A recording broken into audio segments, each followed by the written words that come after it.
Okay. Good morning, and welcome to the 73rd Annual Memorial Service at Arlington National Cemetery. My name is Turner Kobayashi, chair of this annual event. Due to the COVID-19 virus, Arlington National Cemetery was not open to the public during Memorial Day weekend last year, so we held a service right after Veterans Day, which allowed us to continue our streak of 73 consecutive years running intact. It is the longest running annual service held here by a non-government group. We welcome those that are watching online and wish you were here in person, but certainly understand why not. Thank you for your patience. We are setting up our Facebook Live. I'd like to say hi to a few people online. My niece Kelly, my nephew Brian, and the most important one is Mrs. Nagata, the mother of our guest speaker down in Atlanta. Hello, and welcome online. Each year we gather here to honor those brave Japanese Americans that served our country and now are interred here. It began with members of the 442nd Regimental Combat Team in 1948 and continues to this day. We now have seen our list grow to 94 men and women that we honor.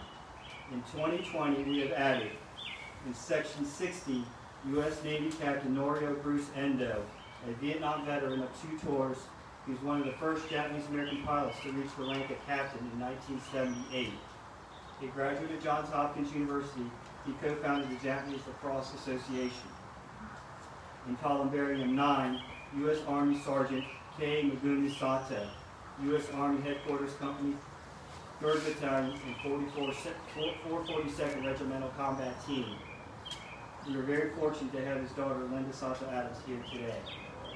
Our program is a little different than normal due to some safety guidelines put in place during this pandemic. In the past, we were able to place flowers at each grave sites, but we're not able to do that this year. We also normally have a student speaker from Spark Matsunaga Elementary School on the program, but we're not allowed to have that this year. We do, however, have a principal of the school with us today, Mr. James Sweeney. We'd like to welcome him and thank him for his and his students' continued support to our program for over the last 9 years. We are fortunate and appreciative to be here today. Please let me introduce the leaders of the Japanese American Citizens League, DC chapter, the Japanese Americans Veterans Association, and the National Japanese American Memorial Foundation to welcome us. First, Linda Sato Adams, co-president of the JCL DC chapter, will be followed by Gerald Yamada, president of the Japanese American Veterans Association, and then Mark Nakagawa, retired U.S. Lieutenant Colonel of the National Japanese American Memorial Foundation. Thank you.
Did share stories was when he and my mother came to visit for the first time after I moved to the DC area.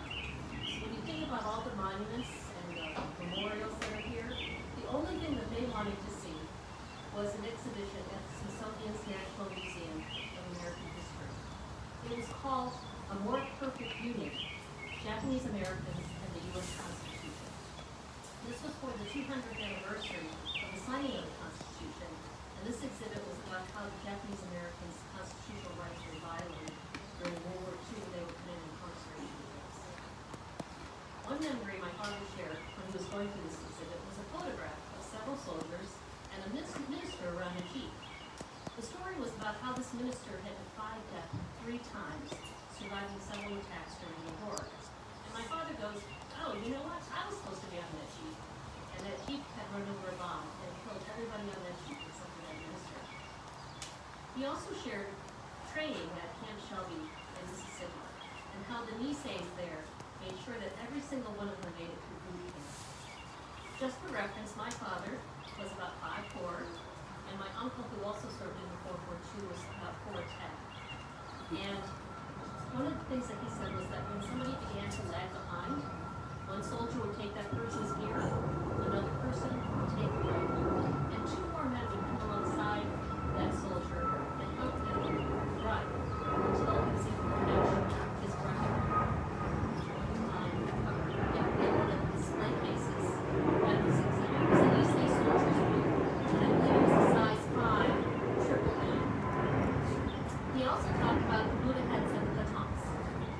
So how many of you are familiar with those terms? See a few hands. Yeah. A Buddha head was the term mainlanders gave, the Japanese Americans gave someone coming from Hawaii. And a baton is the name given by a Hawaiian Japanese American to the mainlanders. Now these 2 groups were very different in temperament and had very little in common when they were training in Camp Shelby. When you want to think about where they were coming from, the mainlanders were trained as a minority, and they were coming from incarceration camps, while the Ohioans, Japanese Hawaiians, were a majority in Hawaii, and their families did not come from camps.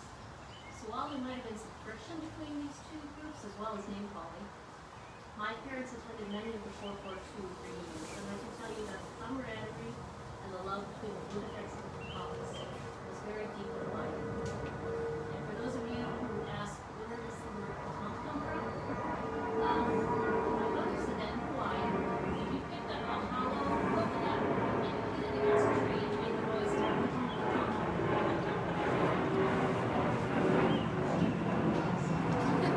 From Camp Shelby, they were shipped out and were brought on their shore in Canada.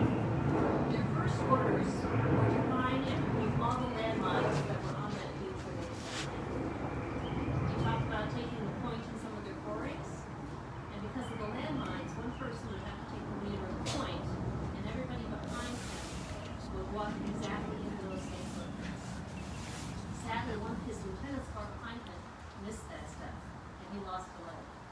However, they did not stop that same lieutenant from attending many of those World War II reunions over the years. I want to thank you for allowing me to share some of these memories from my father and my limited recollections of the stories of the World War II Regimental Combat Unit. Today we also honor the 100th Infantry Battalion and the Military Intelligence Service. It is now my pleasure to introduce Gerald Yamada, President of JAVA, who would like to thank him for JAVA's collaboration with the JCL-DC chapter in co-sponsoring the Memorial Day service of the years. After him will be Mark Nakagawa, member of the National Japanese American Memorial Foundation, who also co-sponsors the service.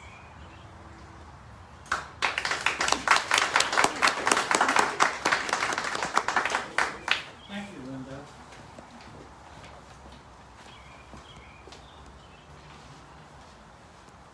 On behalf of the Japanese American Veterans Association, I welcome you to the 73rd Memorial Day service held on National Cemetery. JAVA is proud to again co-sponsor the service together with the Washington, D.C. chapter of KCL and the National Japanese American Memorial Foundation. We thank the King Kobayashi family for organizing this event. Today we honor the soldiers who are no longer with us. They answered the call to serve, and they served with hope, honor, and personal courage. World War II Japanese Americans served in a very difficult time in our history. The government distrusted their loyalty based solely on their ethnicity. America was at war, and in any one year who was of Japanese ancestry was suspect. It mattered not that 2/3 of those whose lives were disrupted by Executive Order 9066 were U.S. citizens and supposedly guarantee equal treatment under the Constitution. The government openly discriminated against them and unabashedly denied them their rights. History has substantiated that the government was motivated by prejudice, or hysteria, and lack of political leadership. Today, the government's resolve to enforce equal protection of the law is again being tested. We are witnessing a dramatic increase in hate crimes against nation and against members of the Jewish community. Fortunately, our history has been against minority based on stereotypes. War against others is ongoing. And what can we do? The Japanese Americans who answered the call to serve our country during World War II kept their faith in America. They served to fight prejudice and to prove that they were entitled to have their rights as U.S. citizens. They won their battle. Like the World War II Japanese American soldiers, we must keep our faith in America.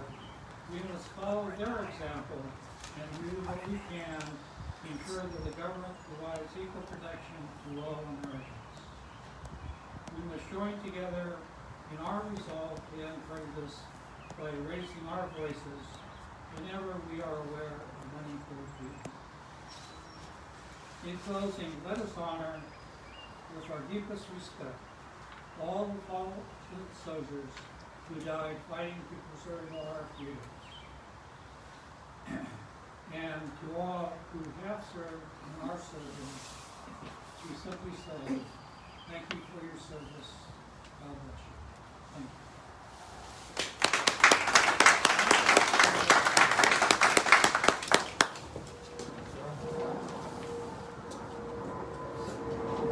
Good morning. General Magali, General Linda, Kobayashi family and friends. On behalf of John Tobey and Nikki Watanabe, co-chair of the National Japanese Honor Foundation, thank you for the opportunity to be able to participate in this long-running ceremony on this cemetery. As Linda described, I'm a Buddha. I live in Hawaii, and I'm honored and privileged and humbled to be able to participate in this ceremony, this hallowed and sacred ground. Think about it. A boy from Hawaii grew up, and I'm here honoring our departed veterans. When this ceremony began way back after World War II, it was in honor of the fallen soldiers, the fallen Japanese American soldiers from the 1 Fukuoka, the 442nd Regiment Combat Team, and the military intelligence service for the heroic and honorable service during World War II. It was through their valiant efforts and heroism that subsequent soldiers, sailors, Marines, airmen, and Coast Guardsmen were able to serve in conflicts in Korea, Vietnam. In between there, we had places like Vietnam and the Cold War, Gulf War, Iraq, Afghanistan, and the conflict continues. Much is said that this ceremony honors we say soldiers. In a few days, the U.S. Postal Service will be issuing a stamp honoring we say soldiers. The image of 442 veteran Shiroki Wadi Yamamoto from the 442nd will represent all Japanese Americans who served with distinction and honor during World War II. The unit was known as everyone knows, the Go for Broke Regiment because they literally went and fought for broke. They went for broke because they were literally fighting for their nation as their family were incarcerated and cast back in the States. The path to getting the stamp created and issued was the long and arduous path, about 16 years in total, that required the virtues that enabled the Japanese American Nisei soldiers to succeed. Virtues like Dama, patience, Ki, duty, obligation, honor. The same virtues enabled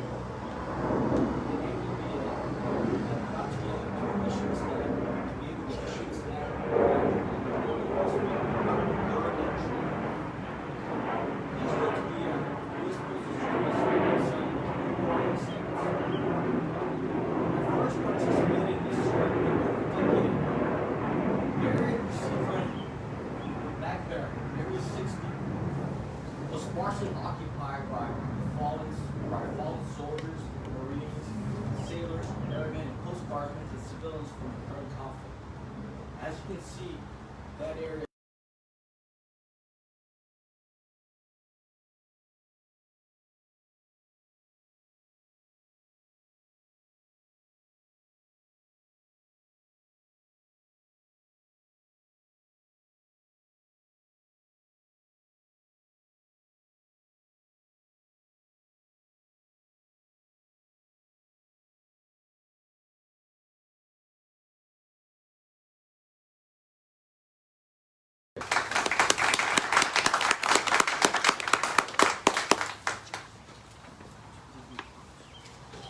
Thank you, Mark. It is my privilege and honor to introduce our guest speaker, Lieutenant General Michael Ogata. Colonel Ogata served 38 years in active service in the U.S. Army. He is a native of Virginia and a graduate of Legislative University. He is known as a leader valued for his energy, intellect, integrity, and judgment.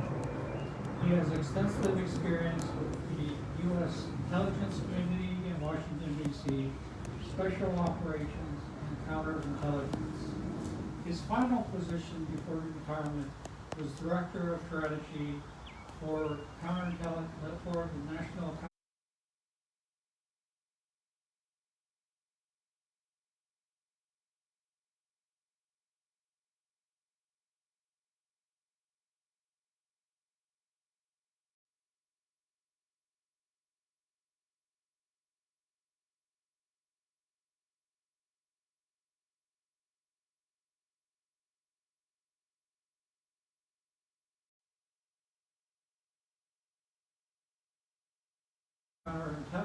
Counterterrorism Center from 2016 to 2019.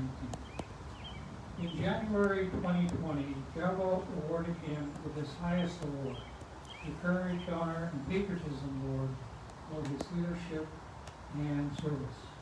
He and his wife, Barbara, have 5 children and 1 grandchild. Please welcome our guest speaker, who has dedicated his military career to making us safe and more secure. Lieutenant General Ogata.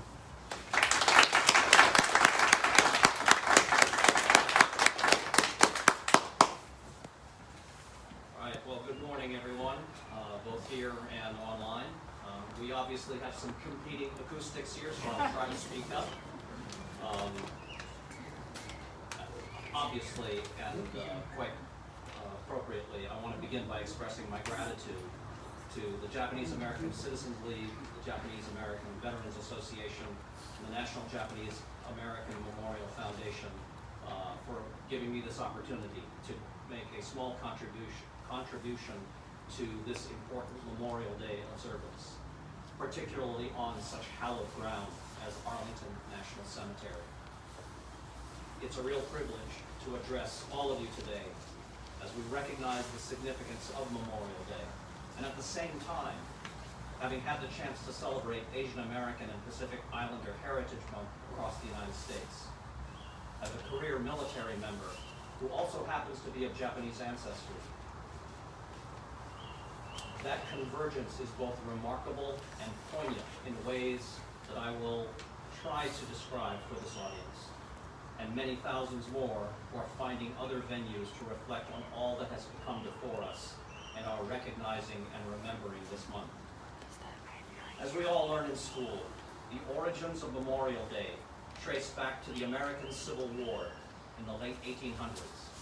In fact, the ground we stand on today was part of that upheaval, and in ways only the unpredictable trajectory of human history can create, went from being the once ancestral home of General Robert E. Lee during a time of enormous divisiveness and fratricidal conflict to becoming America's most important national cemetery that honors the sacrifices that have been necessary to secure and advance American unity and liberty. After that catastrophic upheaval in the 1800s, wherein 1 million Americans became casualties, a movement that some began calling Decoration Day gradually evolved into what is now formally enshrined as the national annual observance we are here to honor and celebrate. The millions of American men and women who have served in our armed forces over our history, and in many cases have truly given the last full measure of devotion, have only reinforced the importance and significance of this day and of this place. I'm sure that almost everyone who can hear my voice today knows of someone, or perhaps even has someone in your own family, who deployed overseas in defense of this nation and came back bearing the scars of conflict, or perhaps has been laid to rest in hallowed ground somewhere, including this place all around us. We are all taught in school that the Civil War was based on a profound schism among the American people over the enslavement of the black population in our country. It may seem today like such a distant, perhaps even archaic fact, that almost 20% of the American population once lived without freedom. Yet even now, we are faced with unsettling reminders that we still too often struggle to achieve the ideals of equality and freedom. Just in this past year, we've had too many reminders of continued mistreatment of minorities of all types, including Asian Americans. We should certainly recognize that America has made enormous changes and progress since the 1800s. But it is also obvious that we still have a long way to go before we fully realize the standard that Martin Luther King once urged all of us to strive for, that the content of our character should matter far more than our race or indeed anything else. And we must recognize that our children and our grandchildren will have to continue that to work to advance this idea after we are gone. Asian American and Pacific Islander Heritage Month has a more recent pedigree. It was formally introduced as a proposal in Congress in 1977 and was signed into law a year later. Very importantly, the month of May was chosen to mirror the completion of America's transcontinental railroad in May of 1869, and as I'm sure most of you know, to recognize the tremendous and backbreaking labor, and unfortunately often the terrible mistreatment of the thousands of Chinese immigrants who built that railroad for America and laid the foundations of so much of the prosperity and sea to shining sea traditions that we enjoy today. Another driver of the creation of this day is something that I and many in this audience have a historical family connection to, and the previous speakers have already talked so well about. And it was the bravery and heroic example that thousands of young Japanese American men and women gave to us during World War II in the face of terrible treatment by the very government they chose to serve. My remarks today are an attempt to blend two themes that I believe emerge from the significance of both our Memorial Day and this Asian American and Pacific Islander Heritage Month. The first being primarily a military observance, and the other a more broadly cultural, societal, and perhaps even spiritual one. Many of us here are an example of this blending. Both sides of my own family immigrated to the United States, seeking opportunity and an escape from poverty from Japan in the 1930s, just before World War II began. I spent a career of nearly 4 decades in the U.S. military, and my father was also an Army officer who served after the war, serving more than 2 decades as an Army chaplain himself. He and I shared the experiences of deploying into harm's way in defense of America, though we both had to deal, sometimes, with various degrees of discrimination and prejudice, whether from our military colleagues or from some of the very same Americans we were striving to safeguard. But a far more important and compelling example lies a little farther back in the America of the 1940s. As is now widely known, in the aftermath of the attack on Pearl Harbor in 1941 by Imperial Japan, the United States government decided to gather all persons of Japanese ancestry in many of our western states, most of whom were American citizens, and placed them in so-called internment camps, scattered across those states for the duration of the war. Over 120,000 Japanese Americans were forced to abandon their homes, surrender their property, close or sell their businesses, relinquish their relationships with American society, and were essentially imprisoned for years without any due process or right of appeal. But as sometimes happens in the wake of tragedy, unexpected and powerful events can emerge that show all of us what it is to rise above even the worst of circumstances. History now records, in the wake of this disgraceful treatment by the government of its own citizens, obviously driven by racial bias and bigotry, over 33,000 Japanese Americans nonetheless volunteered for U.S. military service during that terrible conflict. Two of the most notable examples of all region mentioned this morning, and were the creation of the 442nd Regimental Combat Team and the Military Intelligence Service of the U.S. Army. In the case of the 442nd, 3 complete combat infantry battalions were raised, one comprised of young Japanese Americans from Hawaii, and the other 2 battalions raised in the continental United States, and often from the very same internment camps where their mothers, fathers, and siblings remained imprisoned. One small footnote: I'm very proud to say I have 3 uncles from both sides of my family who served in that regiment. The 442nd would go on to participate in some of the most important military campaigns in the liberation of Europe, and in the process, become the most decorated unit of its size and length of service in U.S. Army history, and sadly, also absorbed terrible casualties among its ranks. When I've occasionally had the chance to ask some surviving veterans why they fought so hard and sacrificed so much despite this mistreatment, they would always tell me that they were determined to prove not only their own loyalty to the United States, but by extension, prove that their families were loyal Americans as well. The Military Intelligence Service was also comprised of thousands of Japanese Americans, both men and women, again many of them volunteering from the internment camps, who served in intelligence and communications roles to support America's campaigns in the Pacific. Rather predictably, very few Americans understood either the Japanese language or Japanese culture, and waging war against Imperial Japan across the enormous Asia-Pacific region, including all of Southeast Asia and much of China, made the language translation and intelligence contributions of these volunteers strategically vital, eventually compelling the Japanese government to unconditionally surrender to the United States and its allies in 1945. These men and women who silently served in the military intelligence service were decisive and irreplaceable for that victory. And of course, over America's history, thousands of similar stories can be told of the contributions and sacrifices of so many other Asian Americans and Pacific Islanders in defending or strengthening America, whether in or out of uniform, whether in or out of government. Collectively, they are all a reminder of the strength and vibrancy of an America that, at its best, strives to harness and propel the virtues and strengths of all of its people, regardless of origins, religion, race, gender, and so on. As I reflect on my own life and career as a Japanese American who chose a path of military service, I am struck by how incredibly fortunate I have been, not only because I was born in the United States, but because I was able to enjoy a highly successful military career that will challenge me and strengthen me in ways I never imagined when I, a very much younger version of myself, first enlisted in 1981. That's not to say that discrimination or prejudice were unknown to me.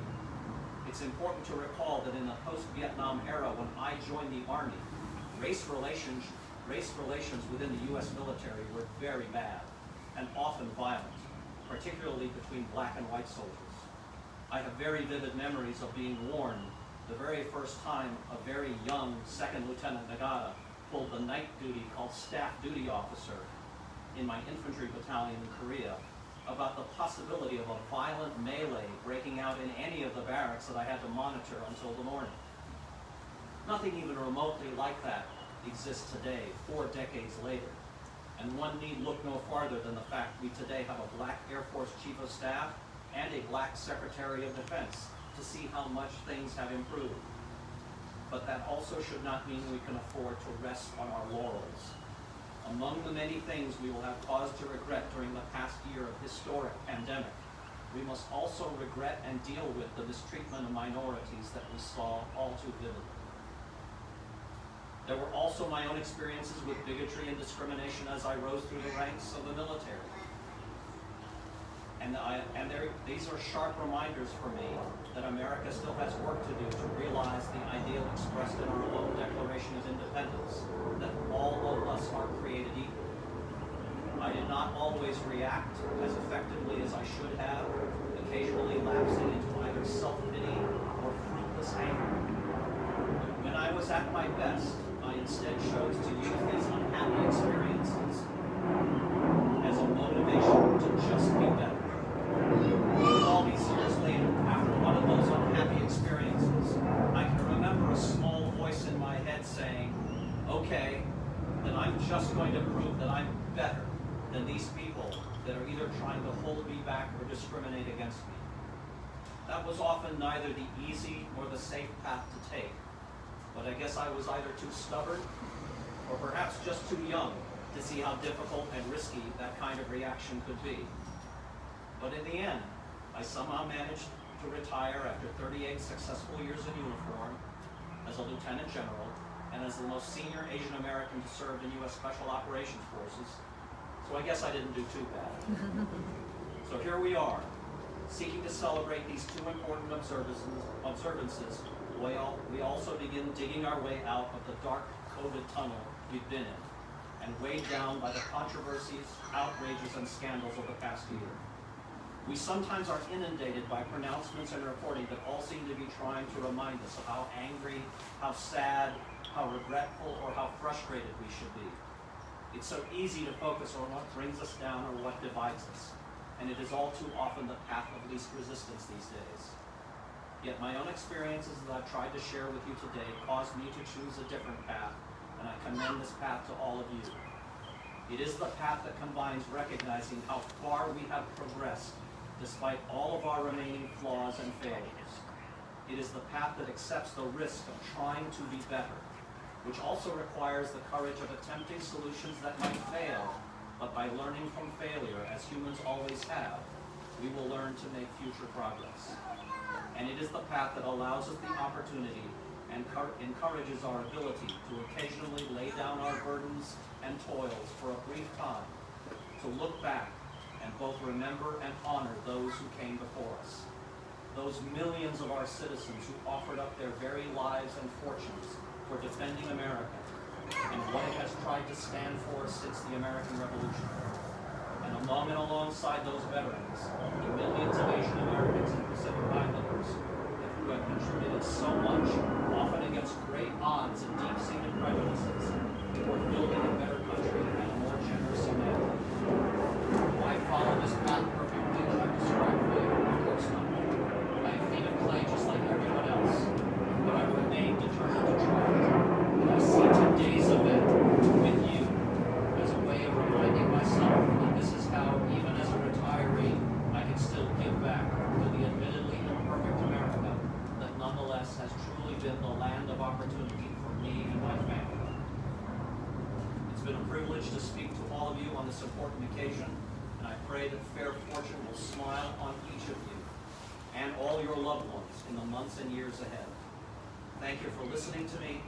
Godspeed to all of you, and though it may seem rather old-fashioned to some, on this day and in this place, where we are surrounded by the spirits of so many of America's heroes, may an ever-kind and watchful providence continue to steady our hands, guide our sometimes faltering feet, safeguard our children and the fruits of our labors, and protect and advance what I still believe is the greatest ongoing experiment in human liberty and freedom, the United States of America.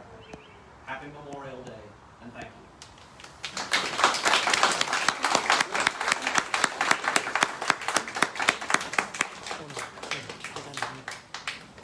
Thank you, Lieutenant General Pagano, for your insightful and heartwarming remarks. Let's give him another minute. I'd like to call Linda, Mark, John, and Turner to the podium. Well, right now, I'm going to Memorial.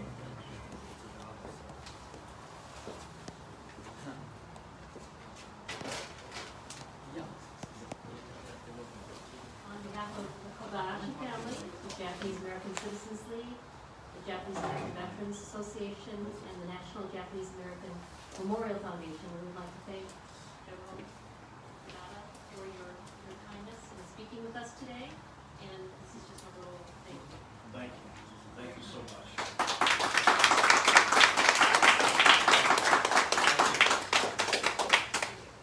You want to take a quick picture?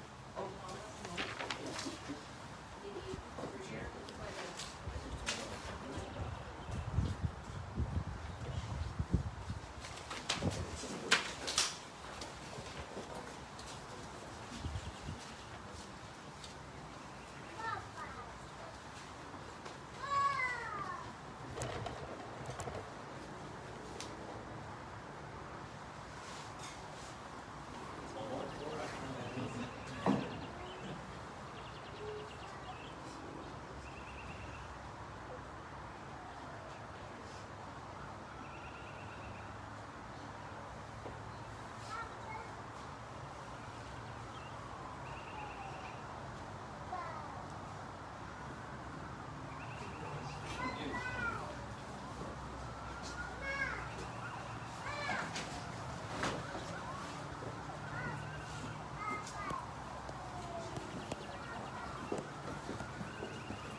Each year at this time, we honor one of the members that are interred here at the cemetery. So this year, we asked Michelle and Mom to come up and give a special tribute.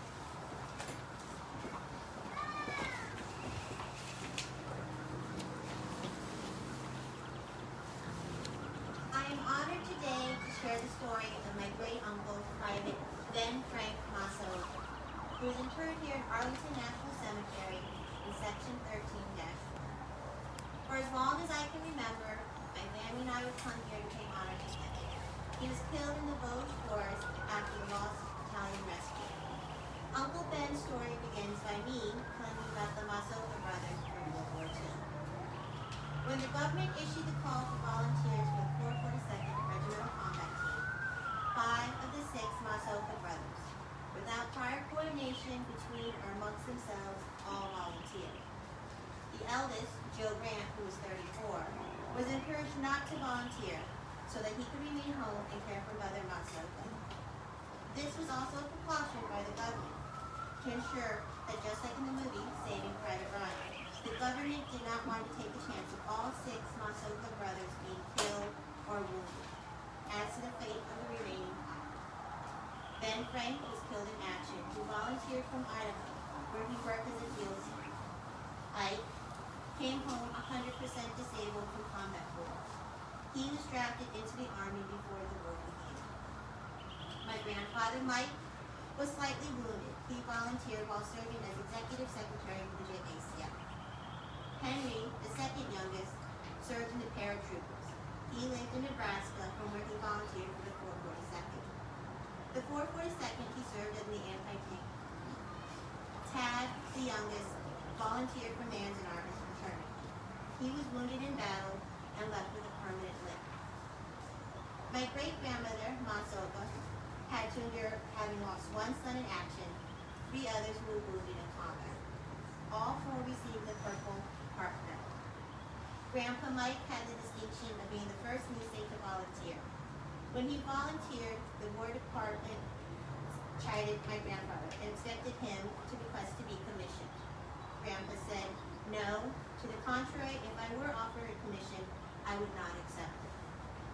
Grandpa enlisted as a private, was promoted to private first class, a rank he held nearly to the end of the war, when he was promoted to technician 4th grade or sergeant. His predecessor, Camp Shelby, held the rank of major. Grandpa Mike told a colleague after the war that acceptance of a commission would have carried the wrong message into the Japanese American community. Uncle Ben served in Company B, 100th Battalion, and was subsequently transferred to Company E, 2nd Battalion. Following 10 days of intense fighting to liberate Rieres, Belmont, and other towns, the 442nd was pulled back to the safe zone to rest. Hot showers, hot meals, but this did not happen. Instead, they were ordered the next morning to return to the Vosges Forest to rescue the Texas battalion trapped by the Germans. Hitler had personally ordered those trapped to be killed. After 5 days of bitter combat under conditions of rain, sleet, and snow, out of the original 276, 211 Texans were rescued. This later became known as the Rescue of the Lost Battalion. While 211 Texans were saved, the 442nd endured a very heavy casualty and mortality. After the rescue operation, instead of giving the Nisei time to rest in the safe zone, the division commander once again ordered the 442nd to pursue the retreating Germans. Frontline company and battalion commanders watched their men closely and alternated their assignments between safer areas and high-risk assignments. After extended service in the hazardous area, Uncle Ben was assigned to a less hazardous assignment. One day, Uncle Ben visited Grandpa at his public relations office in the service company, located in a relatively safe area.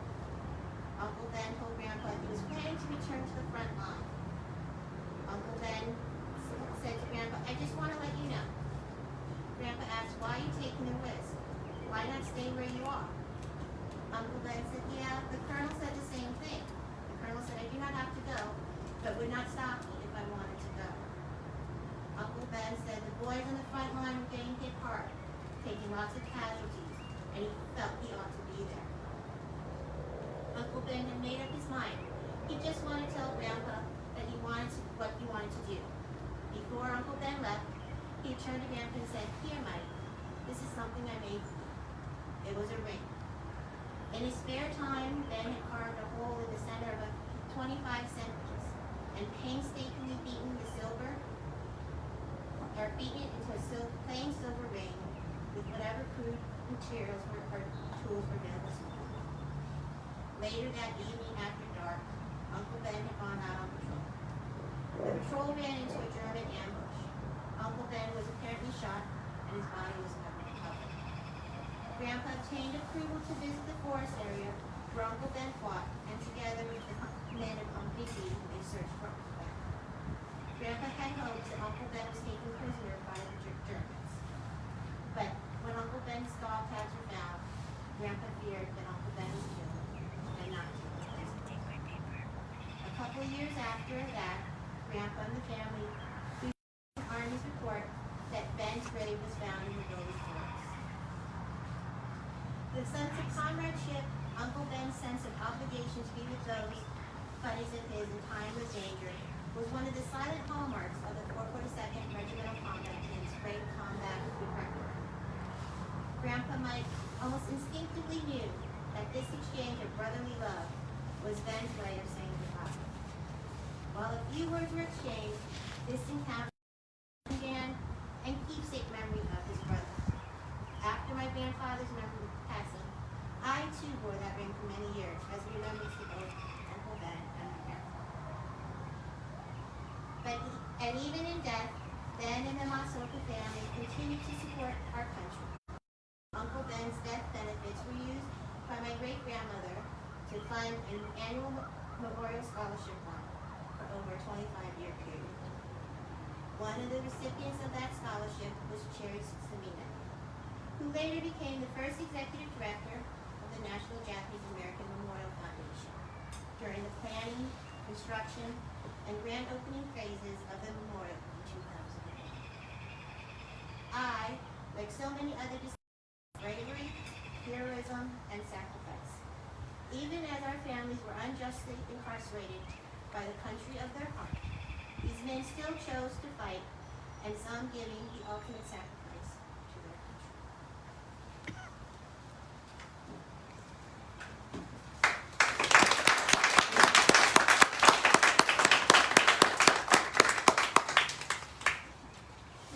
Michelle, thank you very much for sharing that very personal story. For 29 years, Michelle has been so kind to come to this service every year and many times before. But we've asked her to read the Japanese American Creed that her grandfather actually wrote. So at this time, I'd like Michelle to come back and please read the Japanese American Creed. That's all right.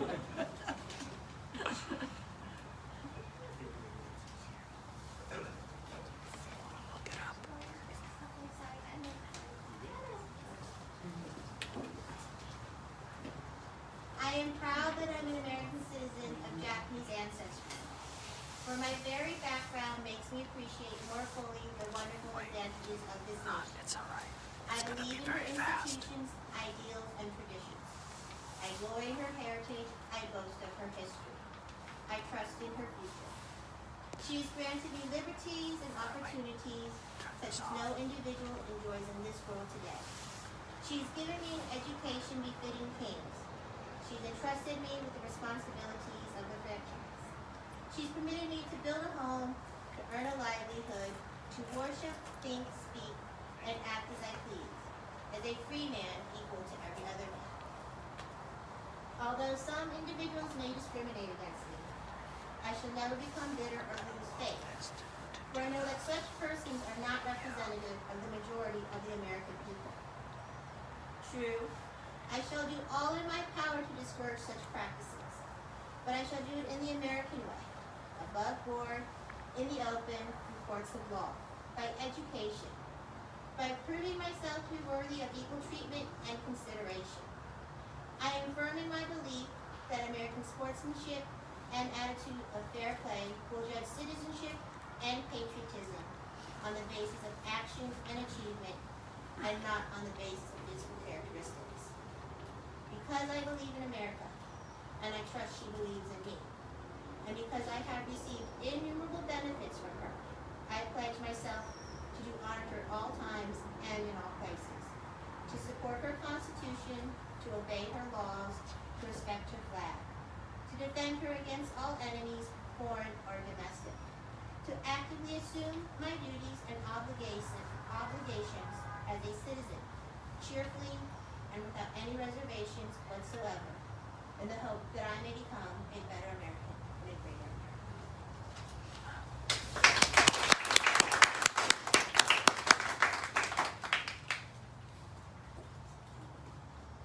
Thank you, Michelle. At this time, I'd like to ask all veterans and active service members to come up, please.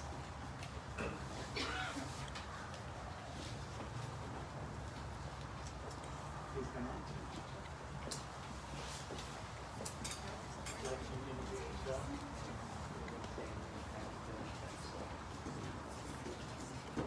Michael Legato.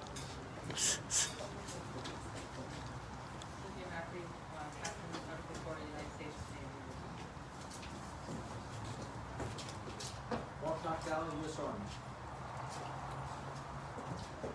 Gerald Hibana, U.S. Army. Pat Benson, U.S. Army. Paul Benson, U.S. Army. Scott Benson, U.S. Army.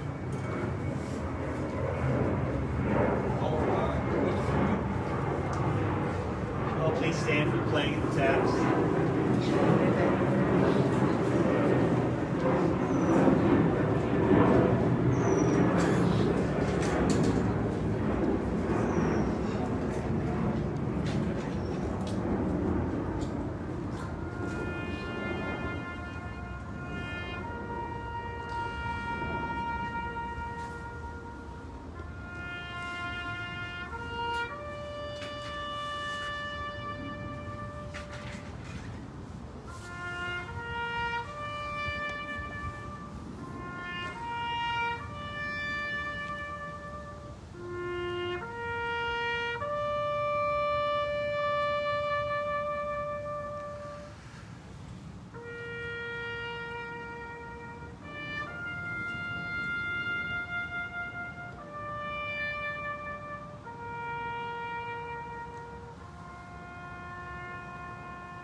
normally at this part of the ceremony, we would go in and put flower arrangements at the grave sites of the 94 that are interred here, but we're restricted from doing that this year. Hopefully we'll be able to do that next year.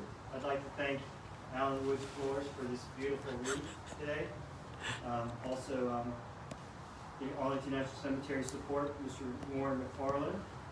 I'd like to thank Howard High for helping us with today's broadcast, and Tim and John Tobey. And real quick, it's a special day for me today, actually, because 4 generations of the Kobayashi family are represented here today. My mom's here. My brother Forrest is here. My sister Frances is here from Texas.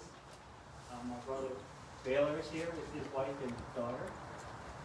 My wife Mary Kay's here. And the most important one is my daughter and her husband and our grandson is here. So the 4th generation Kobe's here. It means so much to our family. But thank you very much. This has been an honor to do this. I'm sorry, I forgot my sister Teresa. My nephew Matt is back there. Sorry guys.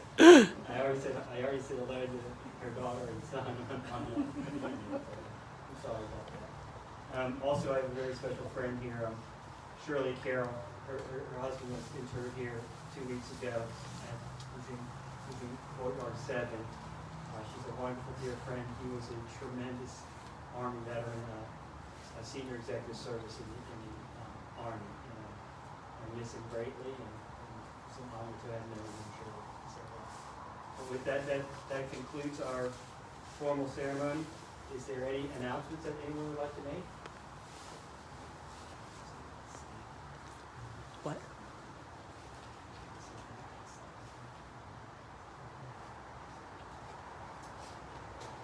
Okay, well, thank you very much. We should try and do a photo.